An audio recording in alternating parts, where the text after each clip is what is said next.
What's up, America? Neil here with Geauga Firearms Academy.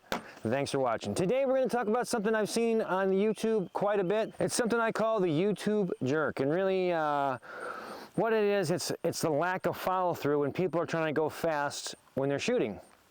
And fundamentally, it's obviously training you to do the wrong thing. Plus, we're not going to have as good a shot because we're trying to constantly move the gun.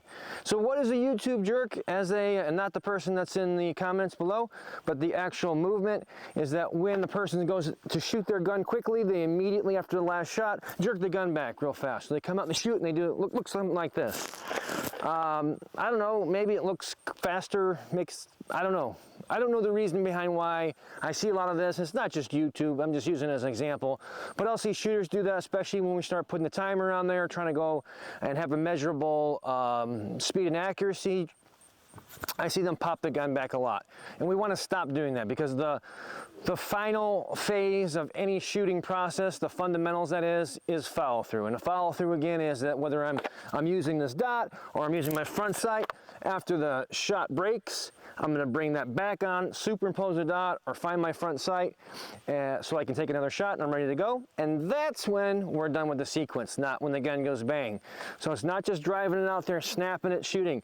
The other thing is mentally, this is not helping us because in our minds, we're trying to constantly be moving this gun. And what we want to really be doing is hitting the air brakes, if you will. So we can go as fast as we want to get the gun.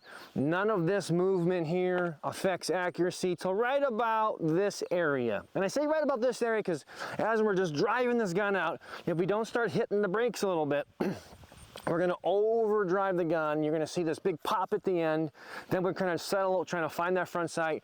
We're trying to find that, superimpose that dot rather. And it's actually killing our time. Rather than coming out, you can move quick, and then we kind of slow out till we get to that one last section so that I'm superimposing that dot or I'm finding that front sight to be put on the target where I want it to go. So we can move quickly here as fast as we want. That movement doesn't change. But what really matters at the very end, I'm kind of hitting the brakes there to make sure I get that shot on there. And once that shot breaks, don't jerk the gun back, stay out here. Let's talk about self-defense purposes. Follow through is important for a fundamental, whether I'm teaching a kid to shoot for the first time or we're talking about advanced stuff with other people. At the end of the day, the purpose of this is I'm in an encounter where I'm having to use deadly force.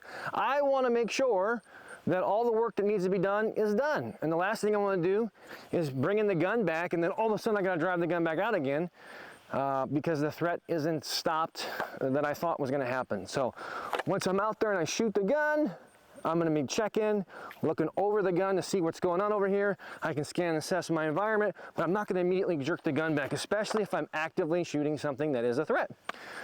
For self-defense purposes, we want to make sure that we're good to go. So let's look at this kind of live fire and see what I'm talking about. I've said this before, I made a video. Make sure you burn your self-defense ammo every year.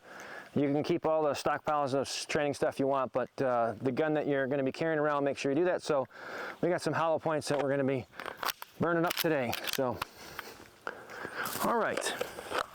So I'm going to give you an example of what we're trying to avoid here. You'll see this a lot. People are trying to go fast. I'm going to go and pull the gun back. Although it may look fast, there's no advantage to doing that. What I want to be able to do is drive the gun out there and then take my shot.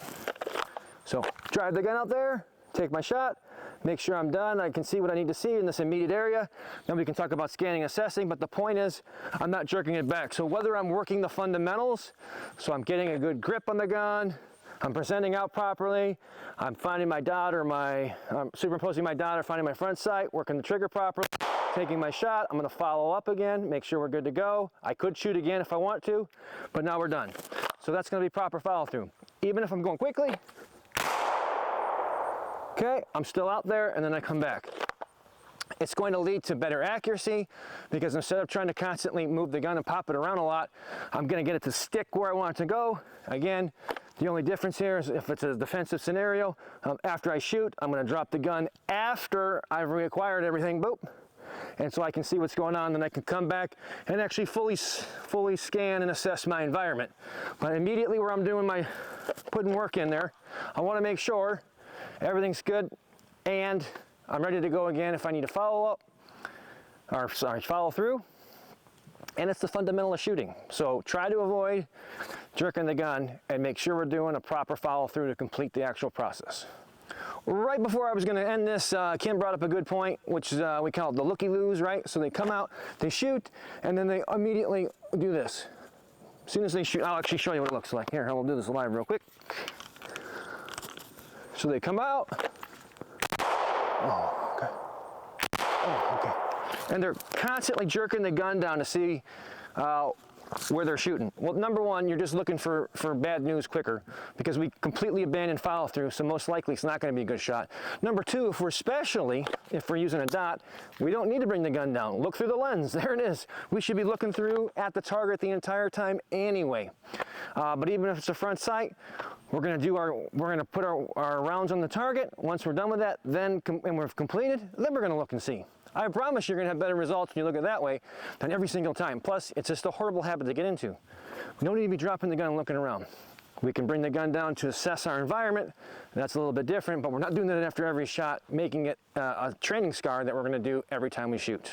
All right, guys, hopefully that was helpful for you. It's not a super long one, but kind of an important detail when it comes to shooting and the fundamentals and self-defense shooting. You guys know where to find us here on YouTube. We're also on Rumble, Facebook, Instagram, and of course, we put all our A-list content and exclusive videos to Patreon. Remember, the top tier on Patreon is actually credits towards classes. So if you do pay the $25, those are $25 that you take off of classes if you want to come. So if that's something in your future, check that out.